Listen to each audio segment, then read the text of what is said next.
Okay, so what's next? Occultus. Yes, yes, yes, yes, yes, yes, yes. So I've started reading Occultus.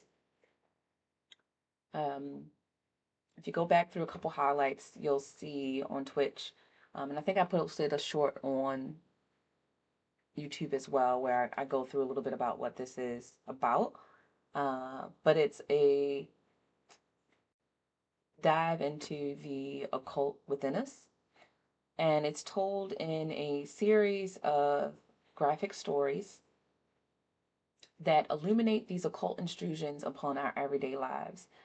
And what I really like the epigraph to this because, and I'm going to read it to you guys because it really stuck with me and I liked it. It really helped to be an anchor, especially when you're not dealing with too much text.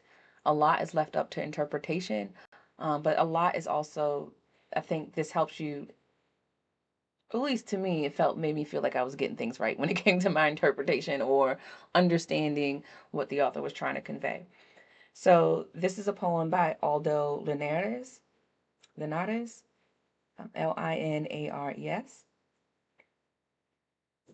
Suggestion is a sense that vibrates with the stealth of possibility.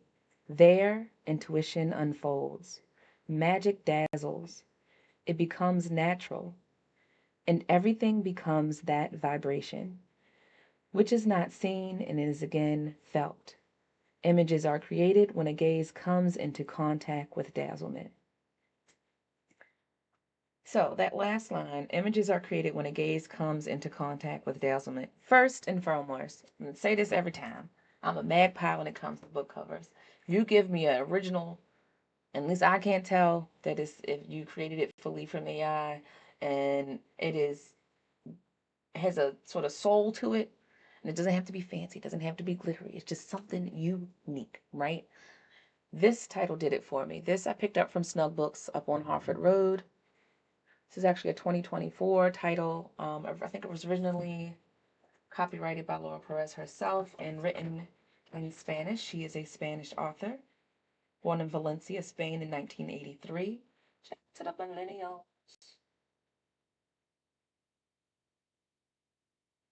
And let's see. So this edition that I'm reading is copyright 2024 by Fantagraphic Books. Text and illustrations copyright 2019 Laura Perez, and translated by Andrea Rosenberg, who she owns the copyright to the translation 2023.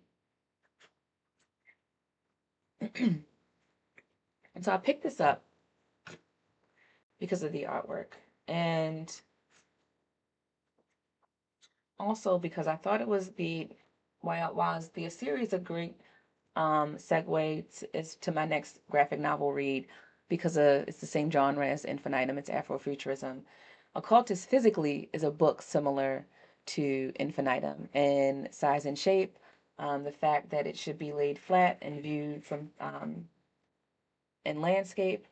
The fact that although in Tim Fielder's Infinitum, these are single panel, full page images, whereas Perez used a combination of traditional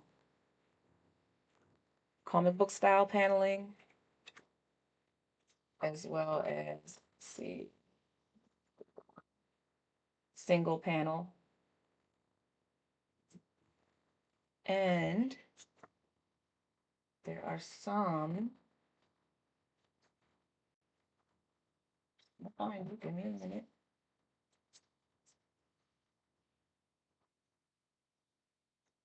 Full page spreads.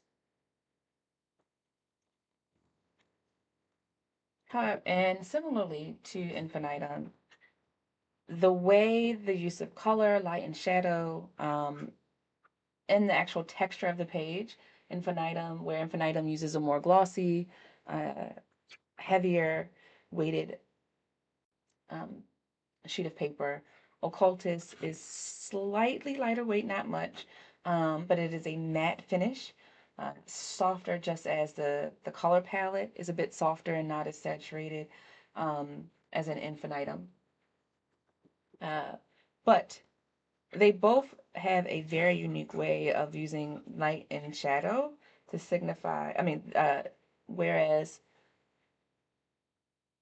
Pym's use of light and shadow is very much in the highlight and the low lights. Laura uses color, or lack thereof, right? And so, first and foremost, that line, images are created when a gaze comes into contact with dazzlement, my dazzlement at this book. Um, the first page in the book, and I'm not gonna lie, I looked at, skipped ahead a little bit to the back. This comes again, this image. I don't know if you can see but she is staring out into what looks like a galactic scene. And then, so actually, the introduction segue images are created when a gaze comes into contact with dazzlement, right?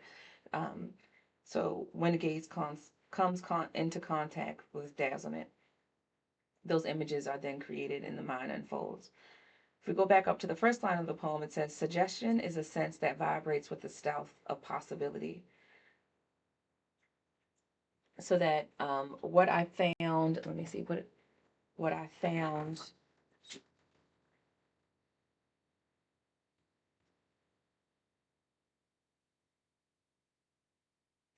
What I found is that a lot of these stories take place in that silence, um, moments we have in ourselves.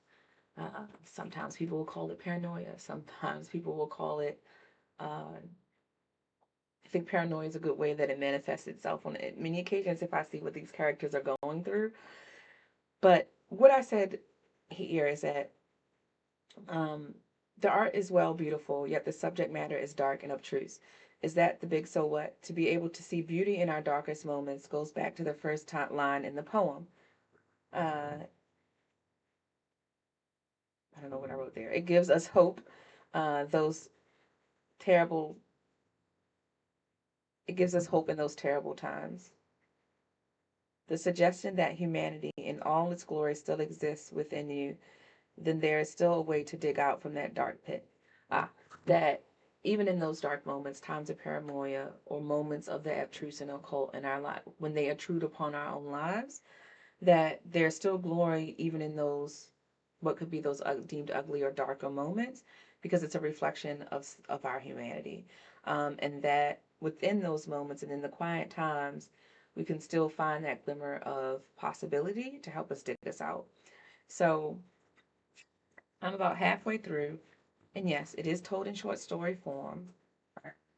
Again, if we talk about what tools, techniques, structure, things that novelists and now graphic novelists do to help anchor the reader or viewer as well in this case. In Infinitum, I talk about, and Tim talked about this earlier in the show.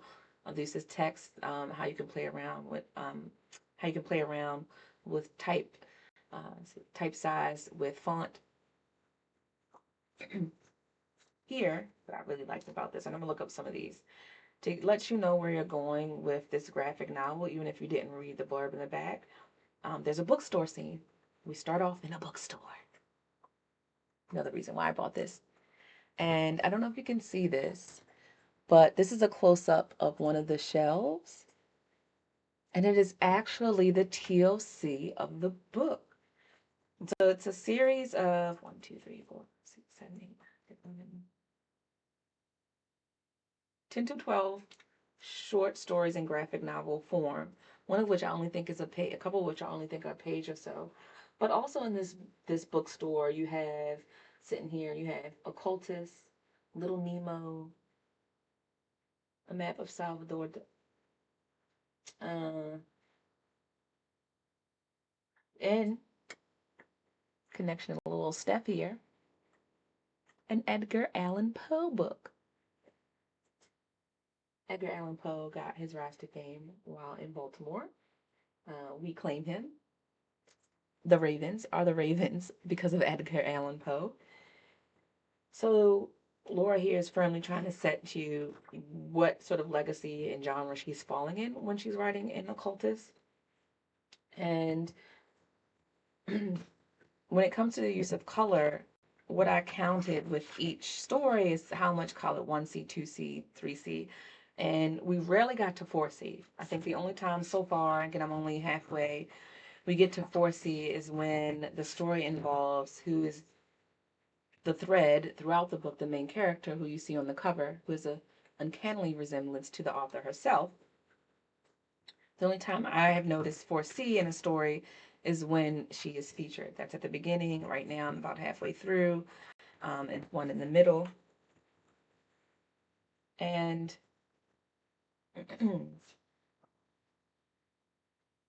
find my bookmark. Did I just drop it?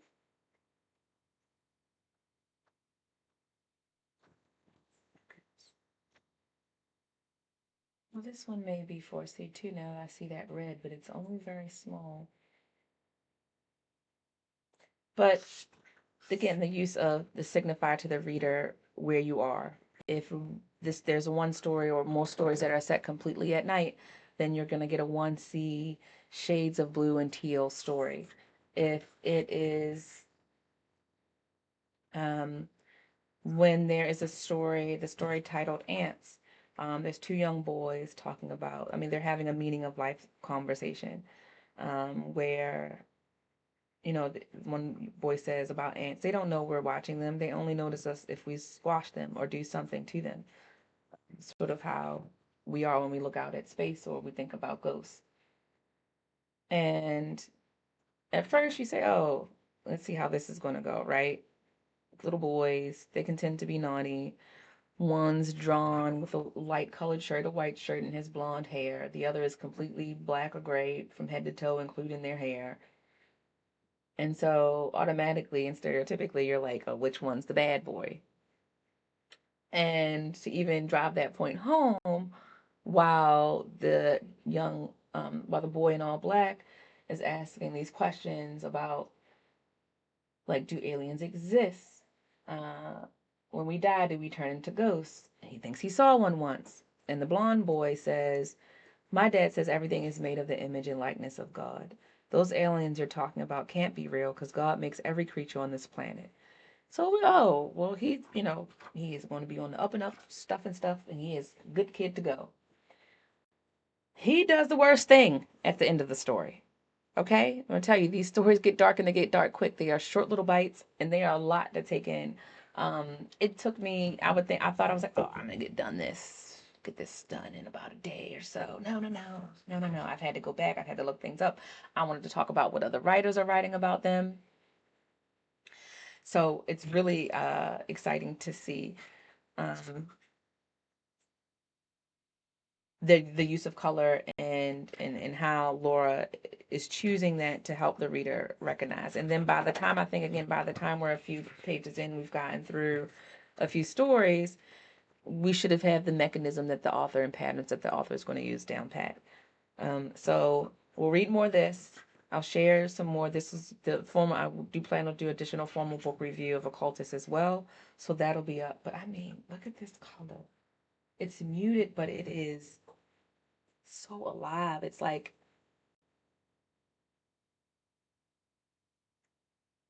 honestly, these are like great interior design colors. And I say that, I know that sounds like simplifying what I'm trying to say, but I mean, they like color, they're colors with life, but the stories are very dark.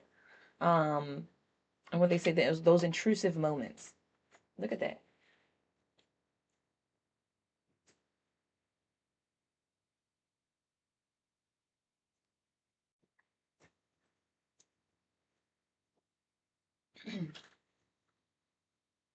So there's more things that I'm going to be talking through this as I get into it. For example, the symbol of a red mask and masking in general. Um,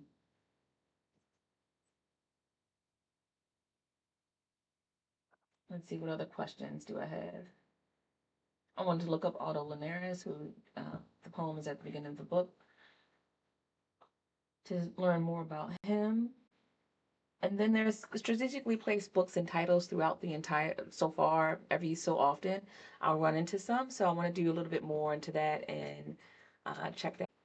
And that is Occultus by Laura Perez.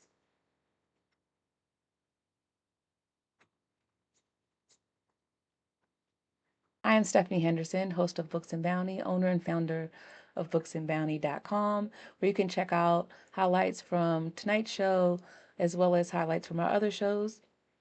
And also, as a reminder, to let you know that Books and Bounty is primarily an editorial production and book development company where we can provide you as a last leg of service not only to help self publishing authors, but well as independent publishers and writers collectives who need additional contracted assistance with copy editing, light typesetting and design, proofreading, fact checking, and research, as well as our full development serve and consultation services for your literary and multimedia projects.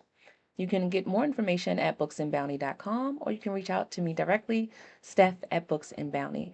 Follow us on all social media platforms at Books and Bounty, and I'll see you all again next Tuesday here live from the virtual C Suite, 10 Eastern Standard Time. Have a good night, everyone, and thank you for turning the page with Books and Bounty.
On TikTok, Jared Montez, RB, thank you for joining. Lizzie's Book Tizzy, thank you for keeping up those view counts on TikTok tonight and for joining us. I hope you come back each and every Tuesday night, Eastern Standard Time at 10 o'clock, where I will curate bookish things, people, and events for you. Uh, right now, what a few things I'm working on. We are working on official reviews from Occultus via Siri as well as Moses, Man of the Mountain. You can catch my live and reviews and highlights from tonight's show, which will be available on booksandbounty.com, YouTube, and bemorenews.com in the upcoming days. Please spread love to the channel. I'll leave up the donation link soon for a while. Share, subscribe, and let your friends know about Books and Bounty. If you are a self publishing author, independent, writing collective, or small publishing company looking for additional help with book development or editorial production, such as copy editing, proofreading, fact checking, typesetting, and book design, please reach out to info@booksandbounty.com or you can click on booksandbounty.com and that will give you all the information you need.